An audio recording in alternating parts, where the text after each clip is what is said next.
ఈరోజు ఒక విషయాన్ని నేను చెప్పాలనుకుంటున్నాను. అది కూడా పత్రిక ధ్యానాలలో మనం శుక్రవారం పత్రిక ధ్యానాలు చేస్తున్నాం కాబట్టి నెక్స్ట్ టైంలో ఆ పత్రిక ధ్యానం అవసరం లేదనుకుంటున్నా. దాని గురించి ఒక్కటే ఫిలమోను రాసిన పత్రిక 1వ అధ్యాయం 24 వచనాలు మాత్రమే మనం చదువుకుందాం. ఆ వచనాలు మాత్రమే ఉన్నాయి. నేను చదువుతున్నాను, చూద్దాం.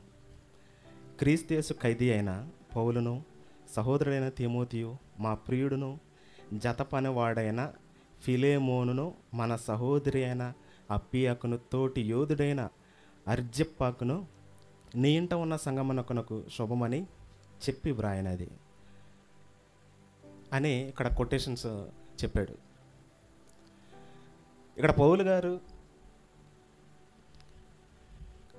ఇది ఎందుకు రాశాడో మనం ఒకసారి ఆలోచించాలి. ఇది అన్ని లెటర్స్ అన్ని పత్రికలు లాంటిది అయితే కాదు. అన్ని పత్రికలు అయితే సంఘాలకి, సంఘంలో ఉన్న సేవకులకి, సంఘంలో ఉన్న విశ్వాసులకి రాశాడు. దీన్ని మాత్రం ఒక రికమెండేషన్ లెటర్గా రాశాడు. అంటే ఒక వ్యక్తికి మాత్రమే వర్తించేది, ఒక వ్యక్తి కోసం రాసినటువంటి లెటర్. ఒకరి కోసమే ప్రత్యేకించి దేవుడు రాయించాడు. అది సంఘానికి కూడా ఉపయోగపడిద్దని దేవుడు దీంట్లో బైబిల్లో పెట్టడం జరిగింది.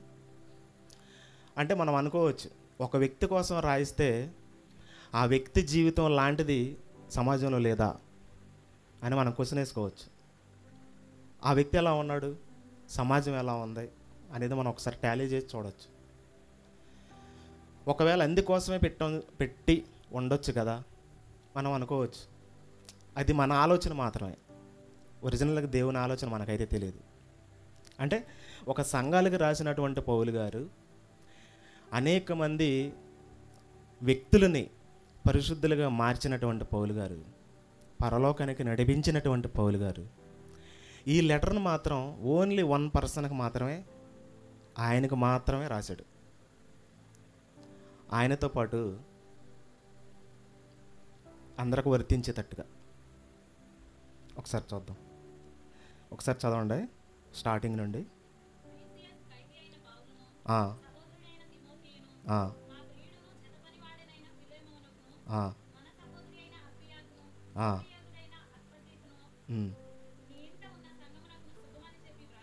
చాలండి. ఇక్కడ స్టార్టింగ్లోనే మనం చూస్తే ఇక్కడ ఫిలోమోను ఒక ఎంపీ, అంటే రోమా సైనికులు కాదు కానీ ఆ ప్రభుత్వ ఉద్యోగి అనమాట. ఆయన చాలా గొప్ప ధనవంతుడు, చాలా గొప్ప అధికారి. ఆ కాలంలో చూసుకుంటే ఒక మినిస్టర్ లెవెల్లో చూడొచ్చు మనం. అంటే హోదాలో చూస్తే ఒక మినిస్టర్ లెవెల్లో మనం చూడొచ్చు.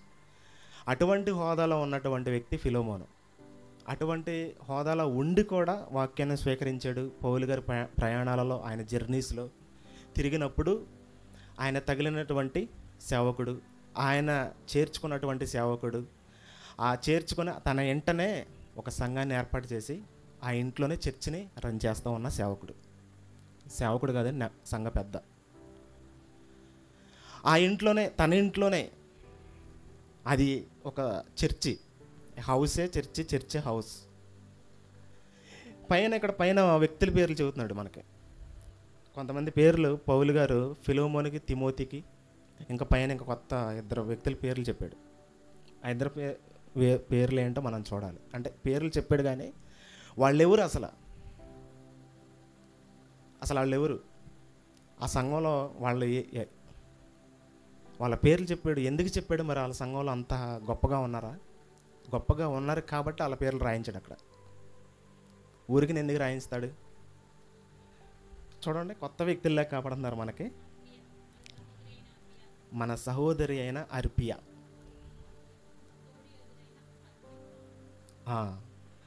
తోటి యోధుడైన ఆ వ్యక్తి. ఇక్కడ ఒక అమ్మాయి పేరు, ఒక అబ్బాయి పేరు ప్రస్తావించబడింది. ఆ అమ్మగారు మనం చూస్తే ఫిలేమోను గారి భార్య. ఇక్కడ భార్య అని చెబుతున్నాడు. ఇక్కడ ఆమె ఆ పౌలు గారు స్టార్టింగ్లోనే లెటర్ రాసుకుంటా ఆమె నా సహోదరి అని ప్రస్తావిస్తున్నారు చూడండి. మన సహోదరి అయిన అప్పియాకును తోటి యోధుడైన అర్జెప్పాకును మన సహోదరి అయినా అంటే చెల్లెలులా భావించుకుంటున్నాడు. ఆ చెల్లెలులా భావించడానికి గల కారణం ఏంటంటే ఆ సంఘంలో తన పాత్ర చాలా హైలైట్గా ఉంది. ఫిలెమోను గారి సంఘంలో చాలా హైలైట్గా ఆమె పనిచేస్తుంది. ఆడవారిని కానీ పోగేసి రావడానికి కానీ, ఆ చుట్టుపక్కల ఉన్నటువంటి వాళ్ళందరినీ చర్చిలోకి ఆహ్వానించడం కానీ, తన ఇంటికి ఆహ్వానించడం కానీ, ప్రతి ఒక్క దాంట్లో ప్రయాసపడుతుంది. ఆ ప్రయాసను ఇక్కడ గుర్తించి ఆమె పేరు స్టార్టింగ్లోనే పెట్టాడు. తిమోతి తర్వాత ఆమె పేరే పెట్టాడు. ఆమె ప్రయాస అంత గొప్పగా ఉంది అని స్టార్టింగ్లోనే ఆరిద్దరు పేర్లు రాయటం జరిగింది. ఇది ఎక్కడ చేస్తున్నాడు, ఇది ఎక్కడ రాస్తున్నాడు, ఇది జరిగినటువంటి ప్రాంతం రోమా ప్రాంతంలో. ఆయన హౌస్ అరెస్ట్ అయినప్పుడు జైలు నుండి తీసుకెళ్ళి ఆయనకు ఒక స్వతంత్రం ఇచ్చారు. ఏంటంటే ఆయన ఒక ఇంట్లోనే ఉంటాడు, బయటకైతే రాడు. ఆయన బయటకు వచ్చి సమాజంలో తిరగకూడదు, బయటకు వచ్చి అందరితో పాటు తిరగడానికి రూల్ లేదు. హౌస్ అరెస్ట్ అంటారు దాన్ని. సమాజంలో తిరగడానికి ఛాన్స్ లేదు. ఆయన దగ్గరికి ఎవరైనా రావచ్చు, ఆయన దగ్గరికి ఎవరైనా బయట నుండి ఎవరైనా రావచ్చు, వెళ్ళవచ్చు. ఆయన మాత్రం బయటికి వెళ్ళే పనే లేదు. అలాంటి శిక్షలో ఉన్నాడు పౌలు గారు. అప్పుడు ఆయన ఒక ఇంటిలో గృహబంధం చేశారు. అప్పుడు చేసినప్పుడు ఆ సందర్భంలోనే రాస్తున్న పత్రికలన్నీ కూడా చాలా పత్రికలు రాశాడు. ఆ హౌస్లోనే చాలా పత్రికలు రాశాడు. ఆ రాస్తున్న టైంలోనే ఈ పత్రిక రాశాడు. ఈ టైంలోనే ఈ ఫిలోమోను పత్రిక రాశాడు. ఈ టైంలోనే కొలస్సీ, ఎఫెసీ ఇవి కూడా అక్కడే రాశాడు. 4వ వచనం నుండి చూద్దాం. నీ ప్రేమను గురించి చాలండి. ఇక్కడ మనందరికీ తెలిసిందే, ఇది చదివినప్పుడు ఈ ఫిలోమోను గారు కొలస్సీ సంఘానికి సంఘ పెద్ద, కొలస్సీ చర్చికి మెంబర్. ఆ కొలస్సీ చర్చ్ ఎక్కడ ఉంది చెప్పండి? కొలస్సీ చర్చి వాళ్ళ ఇంట్లోనే ఉంది. ఆ చర్చికి రాస్తున్న లెటర్స్ ఆయనకి రాస్తున్నాడు. స్పెషల్గా ఫిలోమోనుకి సంబంధించిన మాత్రం లెటరు ఆ ఫిలోమోను గారికి ప్లస్ ఒనేసిముకి ఇద్దరికి కలిపి రాస్తున్న లెటర్ ఇది. ఫిలోమోను గారికి, ఒనేసిముకి. అసలు ఒనేసిముకి రాయాల్సినటువంటి పరిస్థితులు ఎందుకు వచ్చినాయి? ఆయనకి రాయాల్సినటువంటి అవసరం ఏమొచ్చింది? ఒనేసిము అనేవాడు అంతకుముందు మంచిగా అయితే లేడు, అంటే దేవుణ్ణి తెలుసుకోకుండా ఆయన ఏంటంటే ఆయన జీవన విధానం ఎలా ఉంటుందంటే, ఆ కాలంలో ఒక మనుషులు పనిచేయాలంటే వాళ్ళ జాతిలో కానీ, వాళ్ళ వంశంలో కానీ, వాళ్ళ కుటుంబం ఆచారాలలో కానీ వచ్చే తరతరాలు బానిసలుగా ఉండిపోవాలి. ఒక కుటుంబానికి, ఒక హోదాలో ఉన్నటువంటి వారికి, అటువంటి హోదాలో ఉన్నటువంటి వారికి బానిసలుగా అక్కడ వాళ్ళ దగ్గర పనులు చేయాలి. అది రాజుల దగ్గర ఎక్కువ మనం చూస్తాం. మరి ఈయన కూడా ఆ కేటగిరీలోనే, ఆ జోన్లోనే ఉన్నటువంటి వాడు. మరి ఈయన కూడా చాలా డబ్బు ఉంది. ఈయన కింద చాలామంది మనుషులు ఉన్నారు.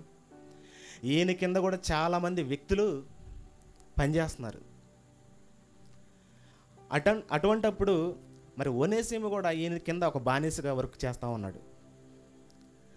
బానిసగా వర్క్ చేస్తుంటే మరి ఈయన చేసేదానికి ఆ బానిసత్వానికి ఏమైనా తేడా ఉందా? ఈయనేమో క్రీస్తుని నమ్ముకున్నాడు, సువార్త ప్రకటిస్తున్నాడు. ఆయన కింద ఉన్న వ్యక్తులు మాత్రం బానిసగానే ఆయనకి సేవలు చేయాలి.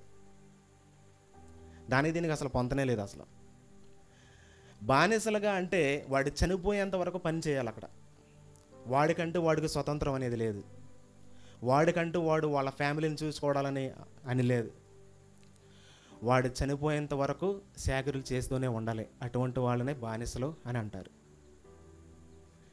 మరి అటువంటప్పుడు ఈ ఒనేసిం అనే వ్యక్తి ఫిలోమోన్ గారి దగ్గర బానిసగా వర్క్ చేస్తున్నాడు.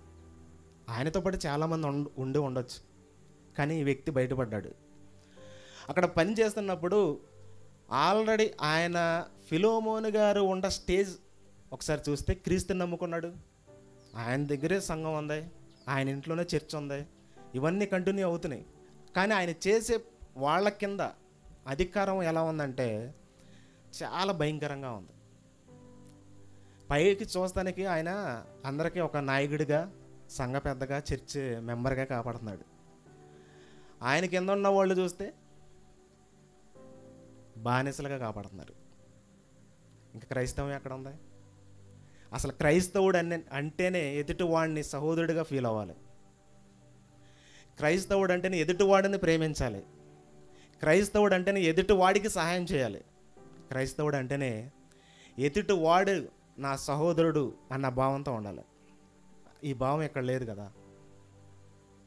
ఈ భావం ఎక్కడైతే కాపాడతలే. మరి ఈయన ఓన్లీ చర్చ్ మెంబర్గా ఉన్నాడు, వాళ్ళ ఇంట్లో ఉంది, అన్ని చక్కగా కార్యక్రమాలన్నీ చేసుకుంటూ వెళ్ళిపోతున్నాడు. కానీ ఆయన హోదా మాత్రం ఆ డబ్బు అవన్నీ ఉండటం వల్ల ఆ హోదా మాత్రం మర్చిపోలేదు. ఆ హోదా ఏం చేసిందంటే ఆ బానిసత్వం కింద ఉన్నటువంటి వాళ్ళని ఆ ఫీల్ని రిపీట్ చేసుకోలేకపోయారు. అంటే జ్ఞాపకం చేసుకోలేనటువంటి స్థితిలోకి వెళ్ళిపోయాడు. చూసారు ఎంత భయంకరంగా ఉందో. అది జ్ఞాపకం చేసుకోవడానికి ఈ పత్రిక రాశాడు. ఆల్రెడీ ఎవరికైనా జ్ఞాపకం చేపిస్తాడు దేవుడు గ్యారంటీగా. ఆయన చేస్తున్నదేమో చాలా గొప్ప కార్యం. ప్రతి ఒక్కరిని క్రీస్తులోనికి నడిపిస్తున్నాడు. ప్రతి ఒక్కరిని బాప్తిసం ద్వారా సంఘంలోనికి ఆహ్వానిస్తున్నాడు. ఆ చుట్టుపక్కల ప్రాంతాలలో ఉన్నటువంటి వాళ్ళందరిని కూడా. ఆయన కింద ఉన్నటువంటి జనాలు మాత్రం బానిసలుగా ఉంటున్నారు. ఇదైతే క్రైస్తవ్యమే కాదు అని పౌలు గారు పక్కగా చెబుతున్నాడు. ఈ పత్రిక చదివినప్పుడు అలా అదే గుర్తొస్తుంది. చూద్దాం, కిందకి వెళ్దాం ఒకసారి. వృద్ధుడును అప్పటికి క్రీస్తు యేసు ఖైదీనన్న పౌలును నేను ప్రేమను బట్టి వేడుకొనుట మరి మంచిదనుకొని నా బంధకములో నేను కనిన నా కుమారుడు ఒనేసిము కోసము నిన్ను వేడుకొనిచున్నాను. అతడు మునుపు నీకు నిష్ప్రయోజనమైన వాడే, కానీ ఇప్పుడు నీకును నాకును ప్రయోజకరమైన వాడైనను నా ప్రాణము వంటి వాడైన అతనిని నీ యొద్దకు తిరిగి పంపించుచున్నాను.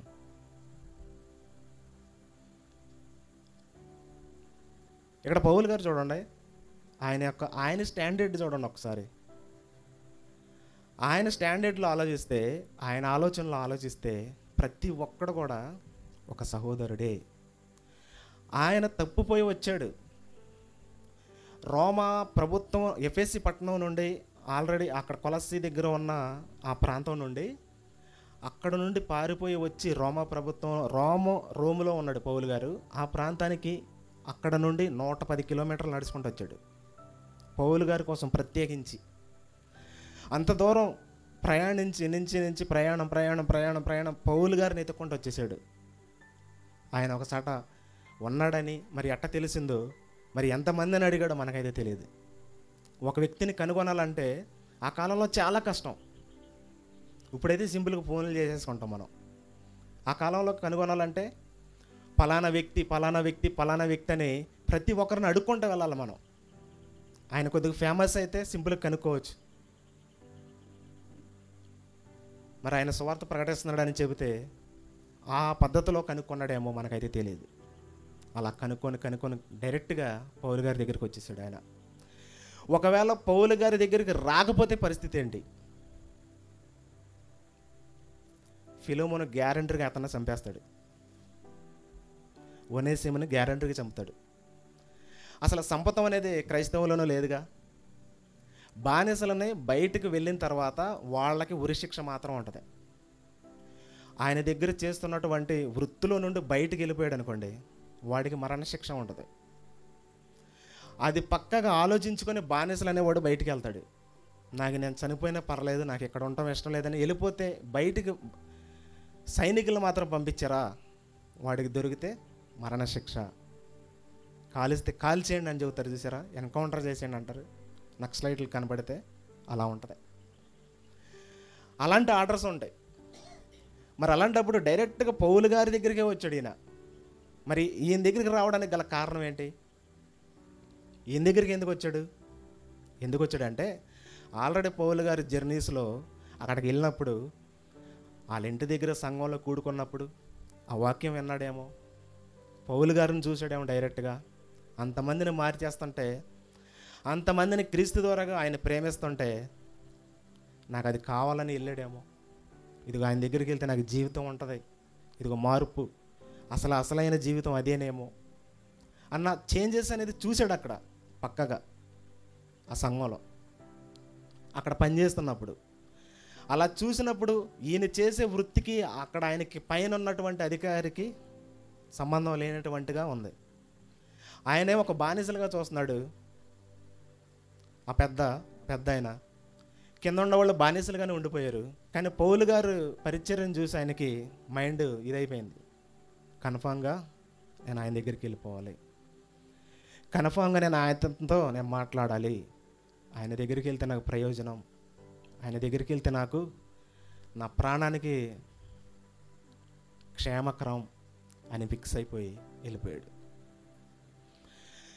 వాస్తవంగా మనం ఆలోచిస్తే ఫిలోమోను గారి దగ్గర ఇతను దొంగతనం చేసి వెళ్ళిపోతాడు. వాస్తవంగా మనం ఆలోచిస్తే ఒక దొంగతనం చేసి పారిపోతాడు. ఆ పారిపోవటం వెళ్ళిపోయిన తర్వాత తను ఆలోచించుకొని ఉండొచ్చు కొంత దూరం వెళ్ళాక, ఇదిగో నన్ను వెనక్కి తీసుకెళ్తే నన్ను చంపేస్తారు. కానీ తన మైండ్లో రిపీట్ చేసుకున్నప్పుడు పౌలు గారిని పక్కగా ఆలోచించే ఉంటాడు కన్ఫామ్గా. ఆలోచించి ఆయన దగ్గరికి వెళ్తేనే నాకు ప్రయోజనకరం, ఆయన దగ్గరికి వెళ్తేనే నాకు సంతోషం, నా జీవితానికి ఒక మార్గదర్శి, నా జీవితానికి ఒక కొత్త మలుపు, నా జీవితానికి ఒక జన్మ లాంటిది. అంటే అక్కడికి వెళ్తేనే నేను బ్రతుకుతాను అన్న కోణం మీద ఆయన ఉద్దేశం. అక్కడికి వెళ్తేనే నా జీవితానికి గ్యారంటీ, లేకపోతే గ్యారంటీ లేదు. అలాంటి ఆలోచనతో ఉండి వెళ్ళిపోయాడు. ఆ దొంగతనం చేశాడు. దొంగతనం చేసి అతన్ని పట్టుకునే పక్షాన కొంతమందిని పంపించి ఉండొచ్చు కూడా.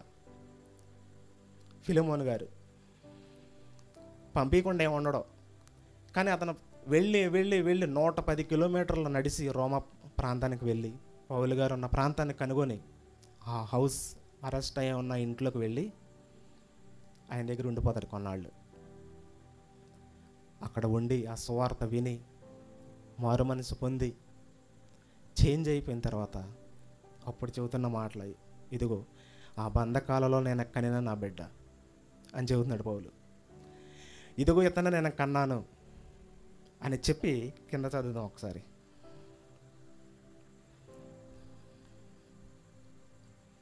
11 నుండి ఒకసారి చూద్దాం. నిష్ప్రయోజనమైన వాడే కానీ ప్రయోజనకరమైన వాడాయను.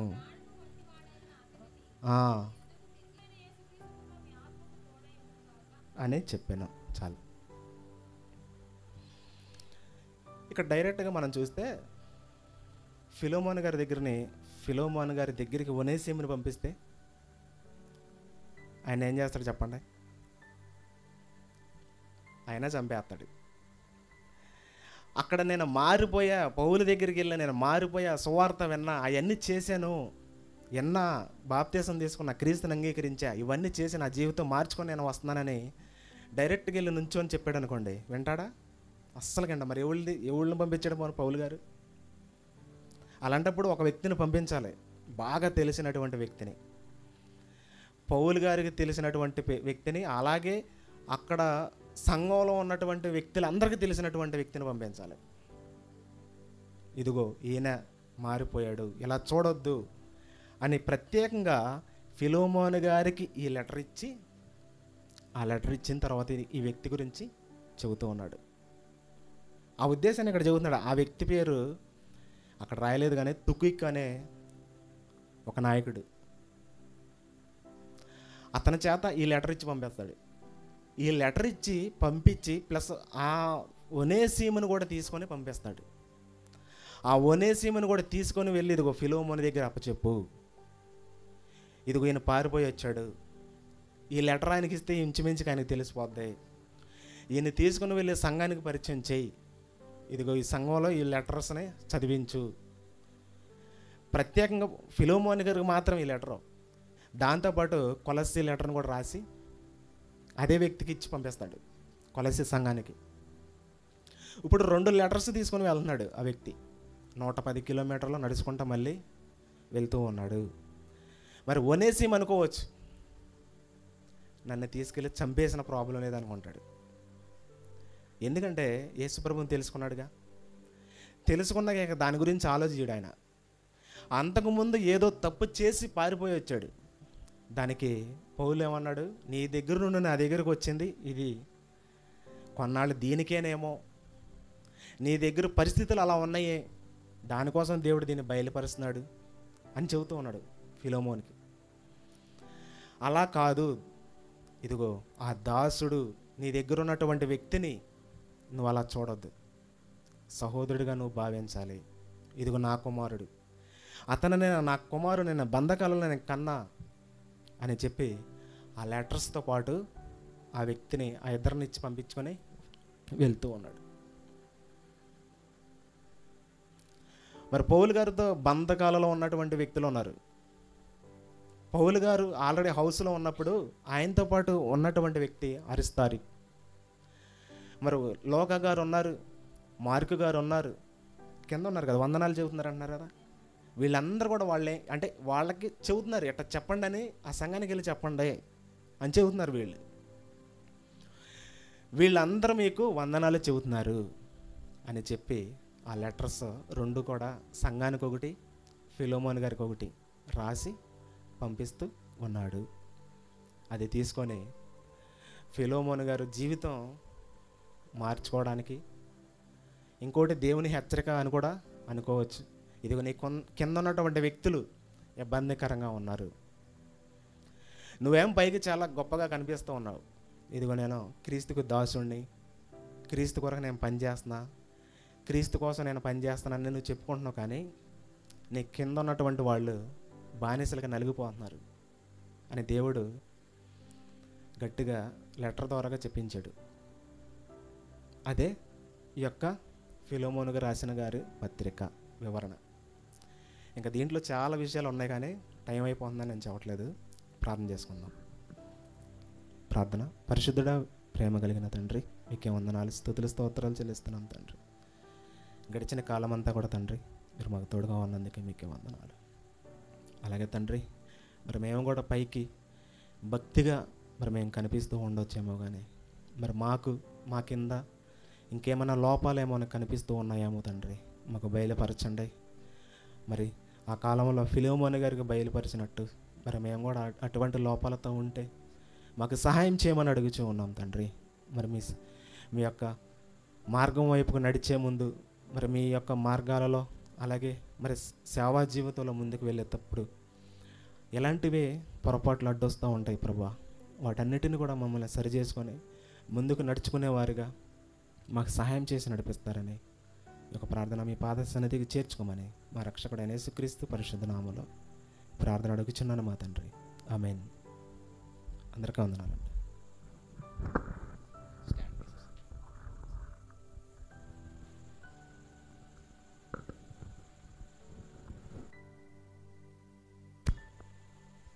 చక్కగా వాక్యాన్ని అందించిన అన్నికి హృదయపూర్వక వందనాలు.